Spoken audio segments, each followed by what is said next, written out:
Hello everyone, I am Suman. Welcome on Guru Mantra Study channel.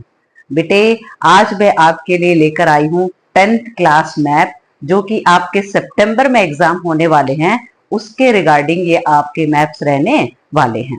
In maps में हम पढ़ने वाले हैं, आपने पढ़ा होगा chapter nationalism in India.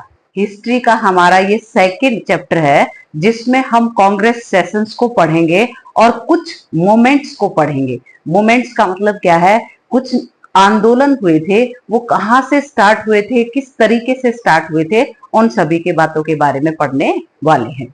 September exam के अंदर आपके आएंगे डैम्स, यानी कि वाटर रिजर्वर्स जो थे, यानी कि हमारे इंडिया में जो डैम्स पाए जाते हैं उनके बारे में पढ़ने वाले हैं।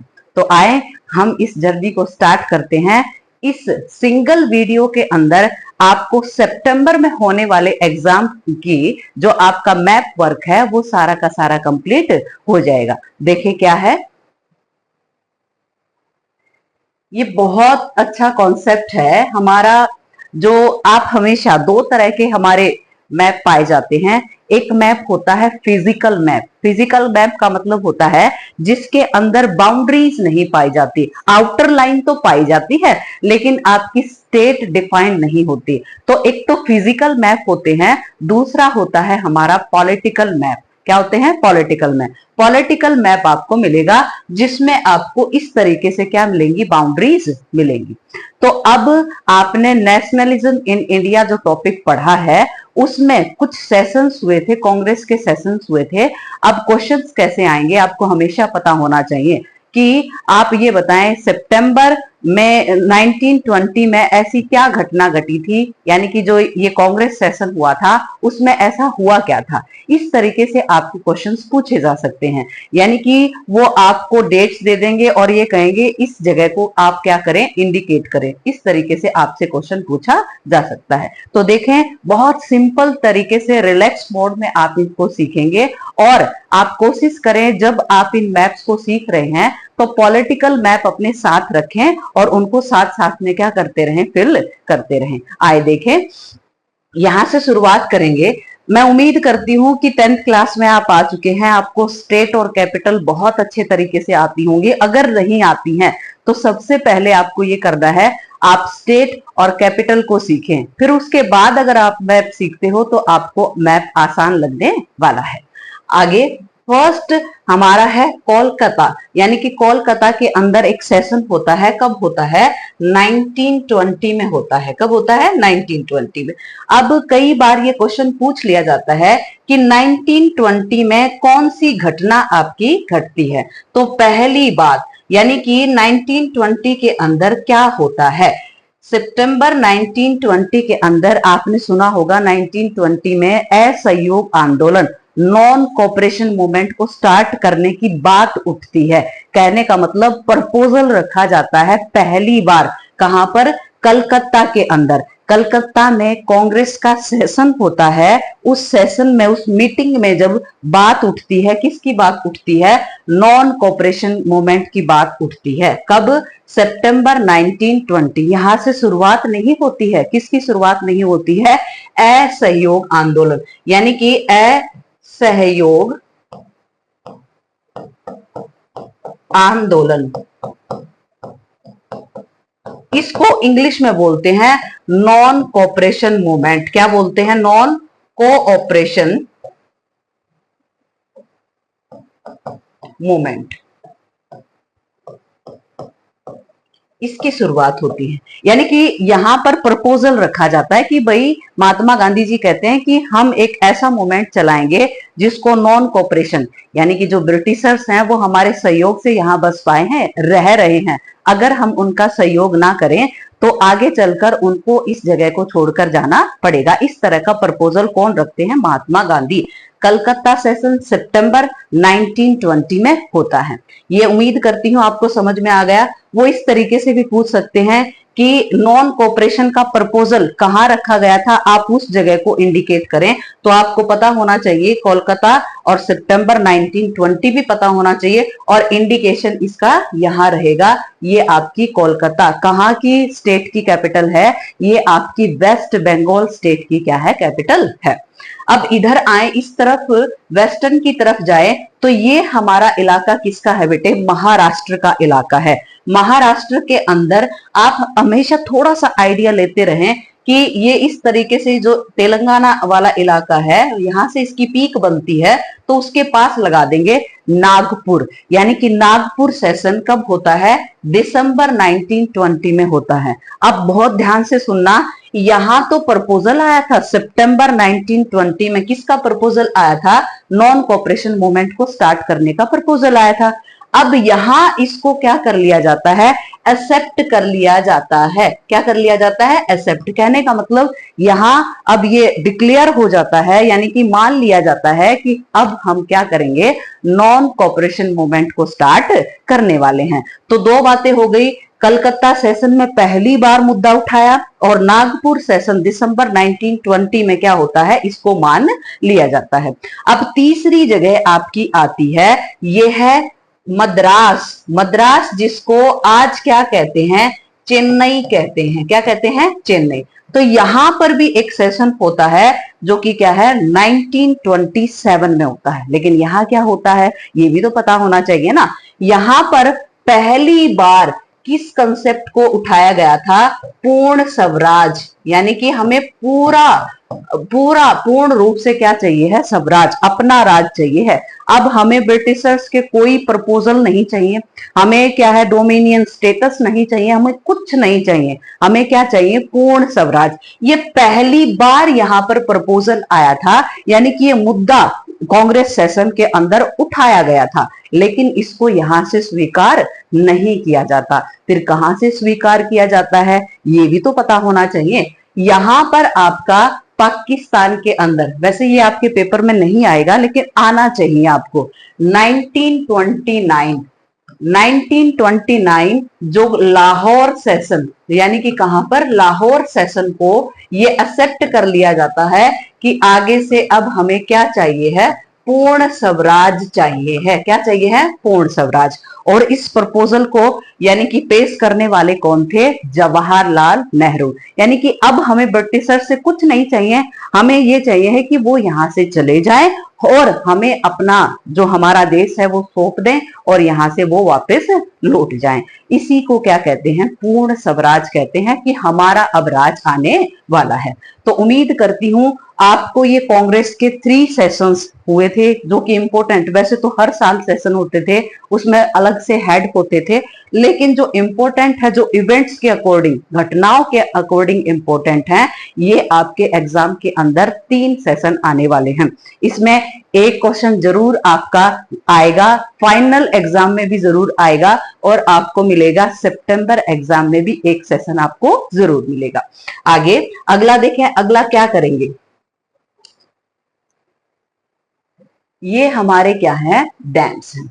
डैम्स को पढ़ेंगे, यानी कि डैम्स किस पर बनाए जाते हैं, नदियों पर बनाए जाते हैं। या आप अच्छी तरीके से जानते हो कि जैसे जिस तरीके से नदियां बहती हैं तो बहते हुए पानी को रोक लिया जाता है, और रोक लिया जाता है तो वही किसका डेवलपमेंट होता है। ऐसे मान लो नदी बहती है तो यहां हम क्या है, एक रुकावट बना देंगे तो पीछे की तरफ क्या रुक जाएगा, पानी रुक जाएगा। तो इस तरीके से यहां पर क्या डेवलप होते हैं, डैम। और डैम किस काम आते हैं, ये आपने चैप्टर में पढ़ा होगा कि वाटर रिजर्वर के रूप में हो जाते हैं, जिनसे क्या बनाई जा सकती है, बिजली बनाई जा सकती है। इस तरीके से डैम का प्रयोग किया जाता है, जैसे इरिगेशन, सिंचाई के लिए इनका प्रयोग किया जाता है। तो डैम्स हम बहुत आसान तरीके से, बहुत सिंपल तरीके से हम इनको पढ़ने वाले हैं। हम यहाँ ऊपर की तरफ से पढ़ना स्टार्ट करेंगे कि हमारे इंडिया में नॉर्थ से लेकर और फिर साउथ तक आराम से बिल्कुल सिंपल तरीके से हम डैम्स को पढ़ने वाले हैं।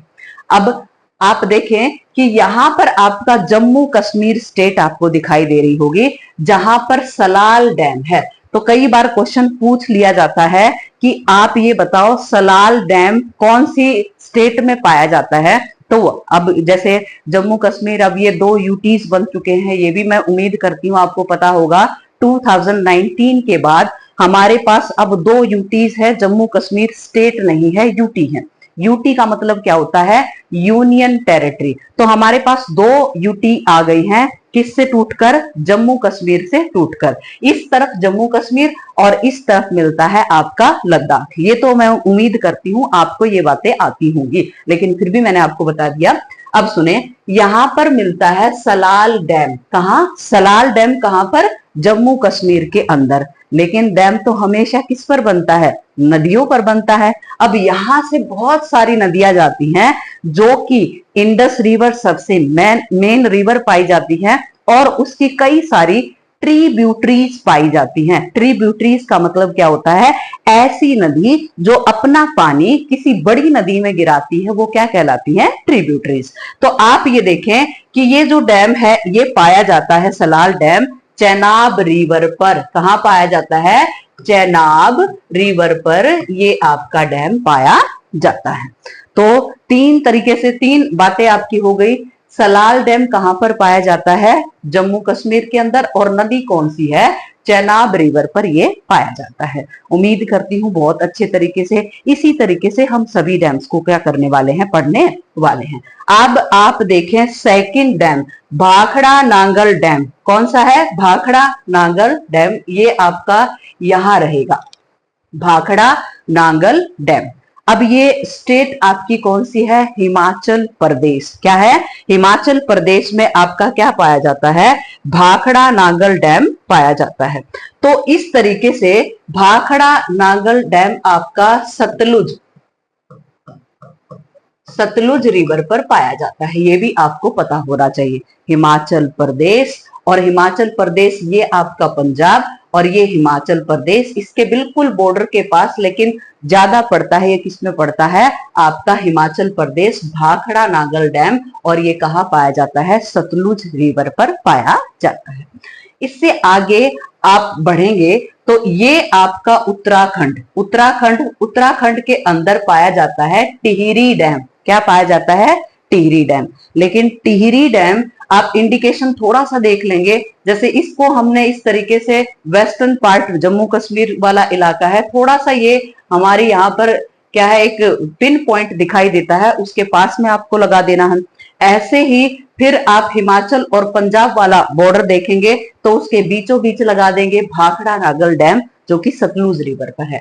अब आगे देखो, ये आपका है टिहरी डैम, जो कि कौन सी नदी पर है? भागीरथी नदी पर। कौन सी? भागीरथी नदी पर टिहरी डैम पाया जाता है। क्या पाया जाता है? टिहरी डैम। इस तरीके से आगे फिर बढ़ते जाएंगे तो राणा प्रताप सागर डैम। क्या है? राणा प्रताप सागर डैम। ये आपको स्टेट पता होनी चाहिए कि हमारी स्टेट ये कौन सी है। ये आपकी स्टेट है राजस्थान, और राजस्थान के अंदर पाया जाता है कौन सा? राणा प्रताप सागर डैम। यहां पर एक नदी जिस पर पाया जाता है, उस नदी का नाम है चंबल नदी। आपने चंबल के डाकू ऐसे सुना होगा, बीहड़ों में डाकू पाए जाते थे। जिस तरीके से जो राहगीर होते थे वहां पर उन पर अटैक कर दिया जाता था। बीहड़ ऐसे उबड़ खाबड़ रास्ते होते हैं, तो वहां वो जाकर छुप जाते थे। तो चंबल के डाकू आपने सुना होगा। तो ये चंबल नदी पर कौन सा डैम पाया जाता है? राणा प्रताप सागर डैम। और अगर आपसे पूछ ले ये स्टेट कौन सी है, तो ये आपकी स्टेट है कौन सी? राजस्थान। इसी तरीके से इसी सीरीज में आगे बढ़ते हैं। इसके बाद फिर आपका आता है सरदार सरोवर डैम। क्या आता है? सरदार सरोवर डैम। आप उम्मीद करती हूँ आपको स्टेट बहुत अच्छे तरीके से आती होगी। ये आपकी कौन सी स्टेट है? गुजरात। और ऐसे भी पूछ लिया जाता है, गुजरात के अंदर एक डैम पाया जाता है, उसका नाम बताएं। नाम बताएं तो क्या नाम है? सरदार सरोवर डैम। फिर आपको इस नदी के बारे में भी क्या होना चाहिए? पता होना चाहिए। यहां पर जो नदी मिलती है वो मिलती है नर्मदा रिवर। कौन सी मिलती है? नर्मदा। यानी कि नर्मदा रिवर पर क्या पाया जाता है, सरदार सरोवर डैम पाया जाता है। तो उम्मीद करती हूं आपको स्टेट भी पता है, आपको नदी का नाम भी पता है, आपको डैम का नाम भी पता है। अगर एक बार बच्चे से कवर नहीं हो पा रहा है, यानी कि आप सीख नहीं पा रहे हो, तो आप इसको थोड़ा एक दो बार ऐसे रिपीट में देख लेंगे, या फिर साथ में अगर आप मैप को फिल करेंगे तो आप बहुत बेहतरीन तरीके से इनको समझ पाएंगे। आगे फिर अगला हमारा डैम है, सरदार सरोवर हम कर चुके हैं, अब पढ़ेंगे हीराकुंड डैम। आपका ये रहा हीराकुंड डैम। क्या है, हीराकुंड। अब ये स्टेट आपको पता होनी चाहिए, ये वाली सभी स्टेट्स को आपको पता होना चाहिए। अब देखें हीराकुंड डैम ये कहां है, ये आपकी ओडिशा के अंदर पाई जाती है। अब हीराकुंड जो डैम है वो पाया जाता है महानदी पर। कहा, महानदी। बहुत इंपॉर्टेंट नदी कौन सी है, महानदी। यानी कि जिसके पास हीरा होगा वो महान बन जाएगा। तो हीराकुंड डैम कहां पर, महानदी पर मिलता है। इसके बाद आता है बेटे आपका नागा अर्जुन डैम। क्या है, नागा अर्जुन। आपको ये पता होना चाहिए, पहले ये पूरा का पूरा हिस्सा क्या था, आंध्र प्रदेश था। क्या था, आंध्र प्रदेश। ये 2014 में टूट गया। तो दो हिस्से बने। कौन कौन से, ये तो बन गया तेलंगाना और ये बन गया आंध्र प्रदेश। लेकिन ये बॉर्डर पर पाया जाता है, ये बॉर्डर पर है। और ये जगह कौन सी है आपकी, तेलंगाना और किसके बॉर्डर पर, आंध्र प्रदेश के बॉर्डर पर माना जाता है।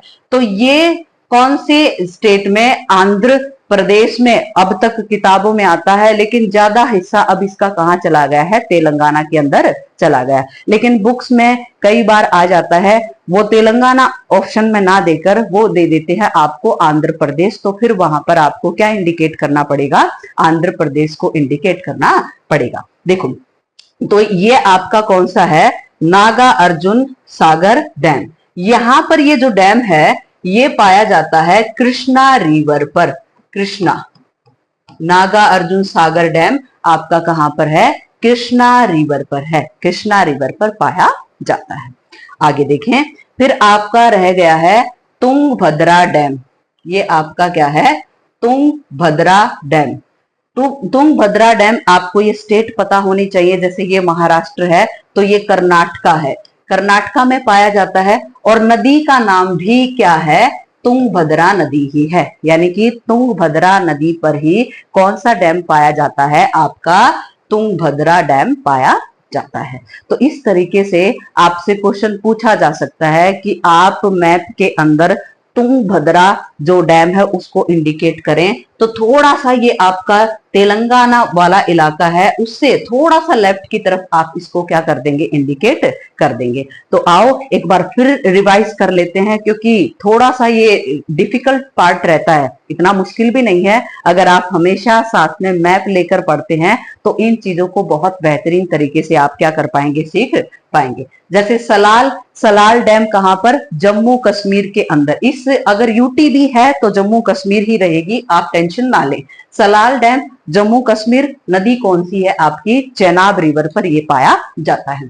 फिर इसके बाद भाखड़ा नांगल डैम। भाखड़ा नांगल डैम आपका सतलुज रिवर पर पाया जाता है। इसी तरीके से इसी सीरीज में टिहरी डैम और नदी कौन सी है, भागीरथी नदी है। अब यहां पर राजस्थान के अंदर पाया जाता है आपका राणा प्रताप सागर डैम और नदी का नाम क्या है, चंबल रिवर। आगे फिर ये गुजरात वाला इलाका, गुजरात में पाया जाता है सरदार सरोवर डैम, जो कि नदी कौन सी है आपकी नर्मदा रिवर पर ये पाया जाता है। अब आगे यहां बढ़े तो यहाँ कर्नाटक के अंदर एक डैम पाया जाता है, एक नदी पाई जाती है तुंगभद्रा नदी पर ही, तुंगभद्रा नदी के ऊपर ही उसका नाम रख रखा है। क्या नाम रख रखा है, तुंगभद्रा डैम उसका नाम है। इसी सीरीज में फिर आंध्र प्रदेश में एक डैम पाया जाता है जो कि क्या कहलाता है आपका, नागा अर्जुन, यानी कि नागा अर्जुन डैम। और वो अर्जुन ने जैसे अर्जुन और कृष्ण, आप महाभारत के दो बड़े रोल देखते हो, तो नागा अर्जुन और कृष्णा रिवर। ऐसे याद कर लो कि अर्जुन और कृष्णा, जैसे कृष्ण सारथी बने थे, इस बात इस तरीके से याद रख लो, किसके सारथी बने थे? अर्जुन के सारथी बने थे। ऐसे आप याद रख सकते हैं। हीराकुंड डैम, जिसको हीरा मिल जाता है वो महान बन जाता है। इस तरीके से आप इसको क्या कर सकते हो? याद कर सकते हो। तो ये आपके क्या रहेंगे? डैम्स रहेंगे। यानी कि इनको डैम्स को आपको बहुत अच्छे तरीके से आपको कवर कर लेना है, पढ़ लेना है। उम्मीद करती हूं ये आपको डैम क्या हो गए होंगे? कवर हो गए होंगे। ये भी बहुत इंपॉर्टेंट आपका रहने वाला है बेटे। इस मैप के अंदर आप 3 मूवमेंट्स को पढ़ते हैं, यानी कि 3 मूवमेंट्स आपको पढ़ने हैं। इसमें मूवमेंट्स कौन कौन से हैं? एक तो आपका चंपारण, चंपारण जो कि बिहार के अंदर है। कहां पर है? बिहार। ये जैसे महात्मा गांधी 1915 में, कब? 1915 में कहां से आते हैं? साउथ अफ्रीका से वापस लौट कर आते हैं। कहां लौट कर आते हैं? इंडिया के अंदर आते हैं। फिर उसके बाद जैसे महात्मा गांधी को कुछ जाना, ज्यादा पहचाना नहीं जाता था, फिर धीरे धीरे महात्मा गांधी काम करना स्टार्ट करते हैं। 1916 में महात्मा गांधी BHU, बनारस हिंदू यूनिवर्सिटी के उद्घाटन पर जाते हैं, जहां से इनको थोड़ी सी पॉपुलैरिटी मिल जाती है, यानी कि यहां से वो फेमस हो जाते हैं। फिर क्या होता है? 1917 में इनको इनवाइट किया जाता है। कहां पर? चंपारण के अंदर। और चंपारण ये आपका कहां का इलाका है? आप हमेशा मैप साथ रखें और साथ साथ में इसको क्या करते रहें? इंडिकेट करते रहें। चंपारण, चंपारण कहां का इलाका? बिहार का इलाका। यानी कि बिहार में इनको इनवाइट किया जाता है। और यहां पर जो खेती कराई जाती थी वो किस चीज की कराई जाती थी? इंडिगो। इंडिगो, नील जिसको कहते हैं, क्या कहते हैं? नील। तो यहां पर रूल था 3 कटिया पद्धति का। 3 कटिया का मतलब यहां पर जो खेती है वो जमीन के 3 कटिया पद्धति, यानी कि तीसरे हिस्से पर क्या कराई जाती थी? नील की खेती कराई जाती थी। कैसे? ध्यान से सुनना। जैसे नील को उगाना, यानी कि उसकी कटाई कर रहे हैं, फिर उसमें से नील निकाल रहे हैं। इस प्रोसेस के अंदर जो व्यक्ति होता है उसके हाथों में रैसेस हो जाना, बॉडी पर रैसेस हो जाना, इस तरह की कंडीशन रहती थी। और जो जमीन होती थी उसकी फर्टिलिटी, जो उपजाऊ शक्ति थी, वो क्या हो जाती थी? कम हो जाती थी। तो जिसके कारण चंपारण बिहार के अंदर जो किसान थे वो नहीं चाहते थे कि हम किसकी खेती करें? नील की खेती करें। तो यहां पर पहली बार मौका मिला, किसको मिला? महात्मा गांधी को पहली बार मौका मिला सत्याग्रह करने का। लेकिन हमेशा आपको याद रखना चाहिए, सत्याग्रह का पहला एक्सपेरिमेंट पूछे तो साउथ अफ्रीका के अंदर किया था महात्मा गांधी ने। लेकिन इंडिया में पहला मौका सत्याग्रह का कब मिला था? 1917 में मिला था। कब मिला था? 1917। और कहां? बिहार के अंदर। समझ में आया? तो आपसे क्वेश्चन पूछ लिया जाएगा कि 1917 के अंदर एक घटना घटी थी जो कि चंपारण में घटी थी, उस जगह को आप इंडिकेट करें। ऐसे पूछा जा सकता है। या सिंपल तरीके से आपसे पूछ लिया जाएगा कि चंपारण को इंडिकेट करें कि चंपारण कहां पर है। ऐसे इस तरीके से। तो ये आपका बिहार का इलाका, और बिहार में भी वेस्टर्न इलाके में आपको इंडिकेट करना है। कौन सी जगह? चंपारण को इंडिकेट करना है। आगे देखें, फिर आपका 2 जगह और मिलती हैं। ये आपका 1917, कई बार है ना, कई बुक्स में 1916 लिख देते हैं, वो गलत मानते हैं, वो सही नहीं है। ये रहेगा 1917। ये याद रखना बहुत सारे, क्योंकि हमने कंपटीशन के जो एग्जाम्स देखे हैं तो उनमें ऑथेंटिक किसको माना है? 1917 को माना है। ये हमेशा याद रखें। कई बार बुक्स में 1916 दे देते हैं जो कि गलत है। अगर आपके ऑप्शंस में आता है तो वो आएगा 1917। क्लियर हो गया? उम्मीद करती हूं आपको समझ में आ गया होगा। अगला देखें, ये हमारी स्टेट क्या है? गुजरात। क्या है? गुजरात। यहां पर एक तो अहमदाबाद लिखा है और एक लिखा है आपका खेड़ा। यानी कि महात्मा गांधी 1917 में जो नील की खेती कर रहे थे उनके फेवर में बोलते हैं और सत्याग्रह करते हैं, और वहां उनकी बात को मान लिया जाता है। जब आपकी बात को मान लिया जाता है तो आपके अंदर कुछ ना कुछ क्या आ जाता है? कॉन्फिडेंस आ जाता है। तो यहां भी महात्मा गांधी के साथ ऐसा ही हुआ। उनके अंदर कॉन्फिडेंस आया, और जैसे ही गुजरात से इनविटेशन आया इनके पास कहां से? अहमदाबाद से। ये रहा अहमदाबाद। अहमदाबाद कहां पर? गुजरात में। ये टाइम था 1918 का टाइम था। कब का टाइम था? 1918। अब यहां पर इस अहमदाबाद के अंदर क्या था? मील बनी हुई थी, कॉटन मिल वर्कर थे। क्या थे? कॉटन मिल वर्कर थे जो कि काम करते थे।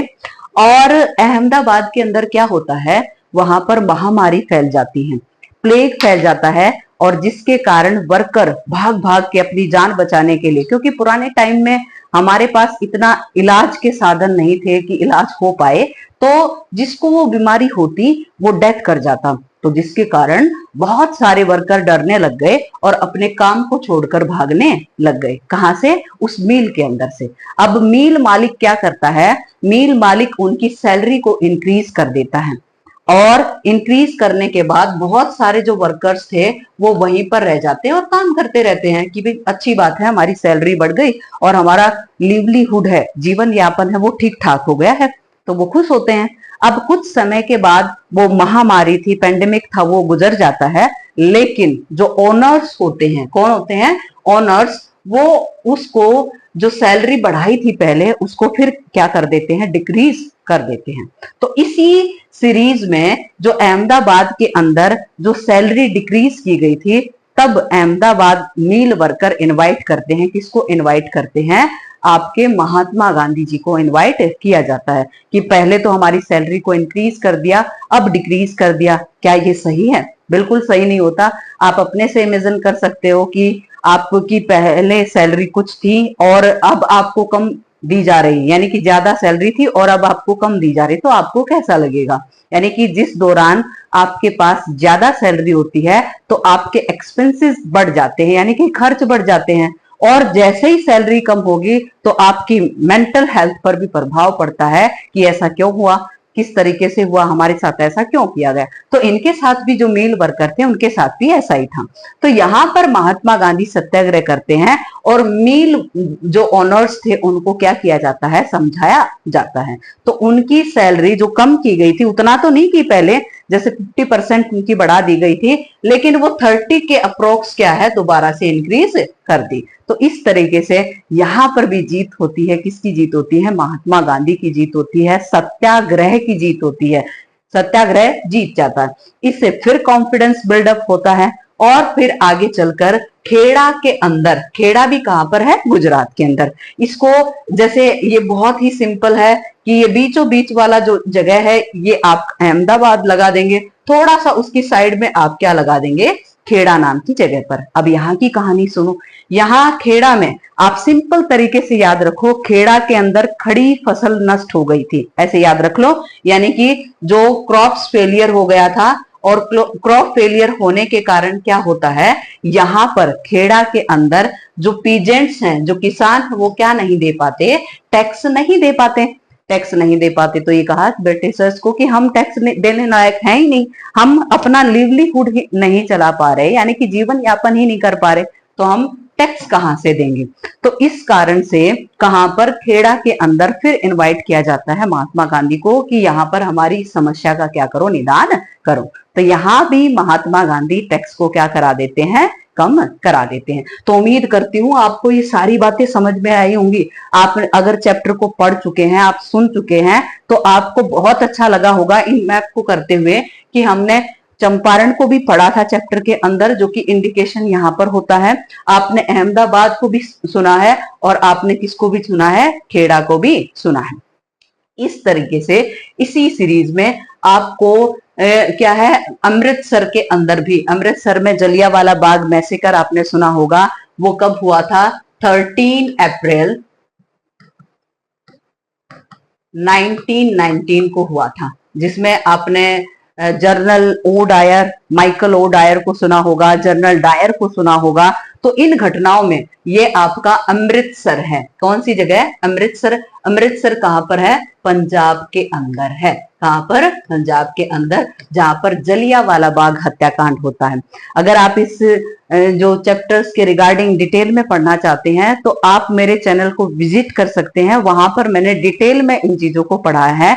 नेशनलिज्म इन इंडिया मैंने पहला ही चैप्टर जो मतलब सेकंड चैप्टर है बुक के अंदर, लेकिन पहले इसको पढ़ा है, फिर हम नेशनलिज्म इन यूरोप को पढ़ने वाले हैं। तो तब तक आप नेशनलिज्म इन इंडिया वाली जो हमारी वीडियोस हैं उनको देख सकते हो। मैंने पूरे चैप्टर को बहुत डिटेल में कवर किया है। तो इस तरीके से आप अमृतसर में जलियांवाला बाग हत्याकांड होता है। डेट क्या थी आपकी? 13 अप्रैल 1919 को यह घटना घटती है।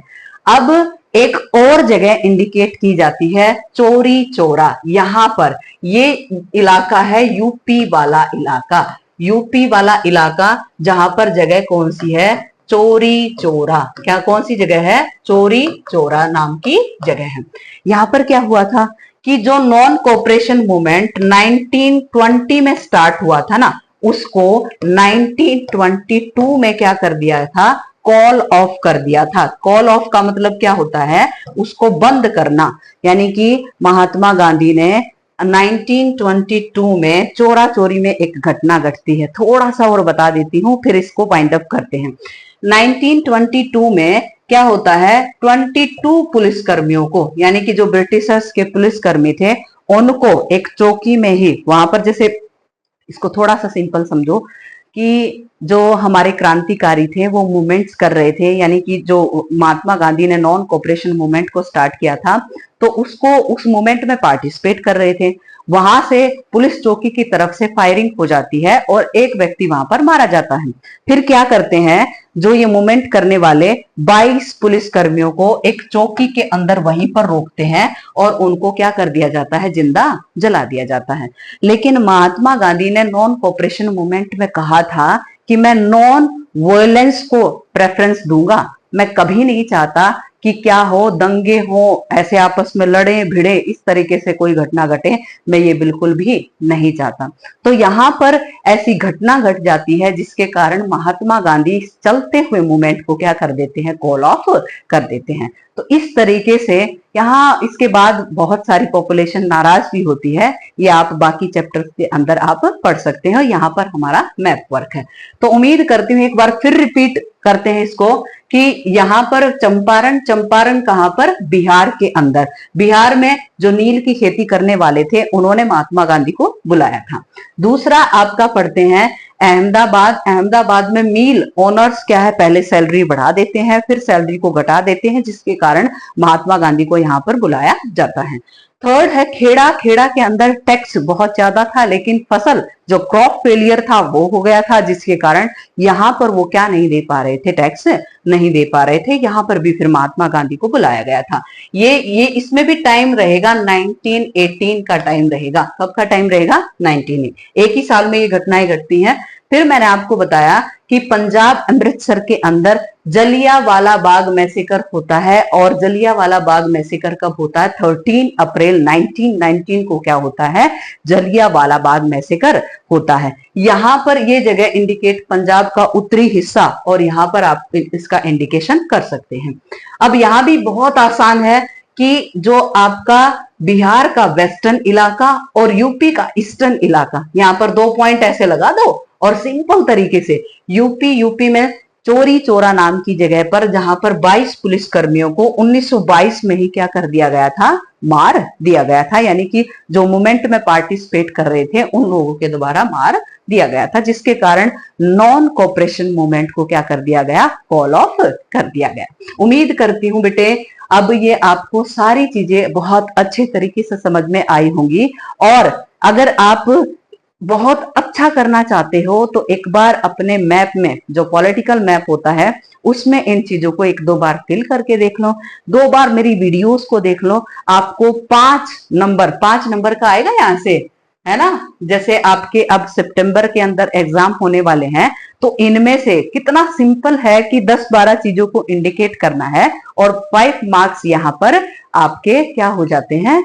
फिक्स हो जाते हैं कि हमें ये 5 मार्क्स जरूर आएंगे। तब तक के लिए बेटे आप वीडियोस को शेयर करें, आप कमेंट्स भी किया करो, क्योंकि मुझे नहीं पता लगता कि आपने कितने बच्चों ने वीडियोस को देखा है। तो थोड़ा सा कमेंट्स किया करो, इसमें हमें मोटिवेशन मिलता है, यानी कि हम मोटिवेट होते हैं कि हम ज्यादा से ज्यादा आपको वीडियोस प्रोवाइड करें।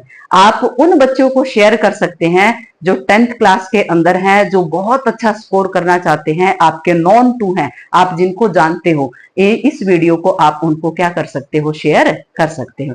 तब तक के लिए नेक्स्ट क्लास के लिए इंतजार करें। नमस्कार।